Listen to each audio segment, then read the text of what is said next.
Hello বন্ধুরা, কেমন আছে সবাই? দেখতেই পাচ্ছ আমার মেয়ে একটা বড় ললিপপ নিয়ে এসছে। কি যাইলো না কি বলে জানি না। তো এখন এটা খুলছে। তারপরে পালোনা অনেক শক্ত, আমাকে দিয়েছে, আমিও পারছি না। তো অনেক কষ্ট করে এটাকে খোলা চলছে, দেখি কি হয়।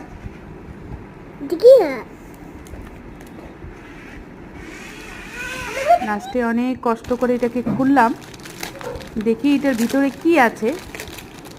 এত বড় একটা ললিপপের বক্স নিয়ে এসেছে। ওয়াও, এটাতে অনেক ললিপপ আছে। তো অনেক ললিপপ যখন আছে তখন ভাবলাম যে না, সবাই ফ্রেন্ডসের সাথেও শেয়ার করা যাক। তো এখন আমার মেয়ে নিল। দেখুন কত সুন্দর দেখতে, কিন্তু খুব সুন্দর। খেতে কতটা সুন্দর তা তো সবই জানেন। তো এটা খুবই ভালো লাগলো দেখে, জিনিসটা দেখে খুব ভালো লেগেছে। তো আমি এখন বললাম তোমরা দুজন নিয়ে নাও। তো আবার এই বলে